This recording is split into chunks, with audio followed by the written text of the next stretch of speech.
Challenge டே 1 full stack web developer. இன்னைக்கு நம்ம பார்க்க போற டாபிக் என்ன HTML. HTML என்ன அப்படின்னா ஹைப்பர் டெக்ஸ்ட் மார்க்அப் லாங்குவேஜ். இந்த ஹைப்பர் டெக்ஸ்ட் மார்க்அப் லாங்குவேஜ் எதுக்காக யூஸ் பண்றோம் அப்படின்னா வெப்சைட்டோட ஸ்ட்ரக்சர்ஸை கிரியேட் பண்ற ஒரு மார்க்அப் லாங்குவேஜ் யூஸ் பண்றோம். அதே மாதிரி HTML எங்கெங்கெல்லாம் யூஸ் பண்றத கமெண்ட்ல சொல்லுங்க. அதுக்கடுத்து நம்ம HTMLஸோட பேசிக் டேக்ஸ்லாம் பார்க்கலாம்.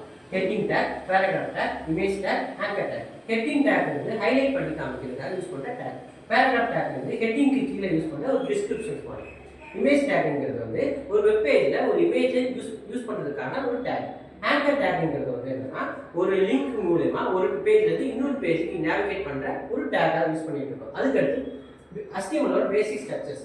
அதே மாதிரி டாக் டைப் ஆஃப் HTML. இந்த டாக் டைப் ஆஃப் HTML எதுக்காக யூஸ் பண்றோம் அப்படின்னா எந்த type of HTML versions use பண்றதா ப்ரௌசருக்கு காமிக்கிறதுக்காக யூஸ் பண்ற ஒரு டேக். அதுக்கடுத்து HTML டேக் அப்படின்னு ஒன்று யூஸ் பண்றோம். இது எதுக்குன்னா இந்த HTML குள்ள ரெண்டு டேக்ஸ் இருக்கு. ஒன்னு ஹெட்டிங் டேக், ஒன்னு பாடி டேக். இந்த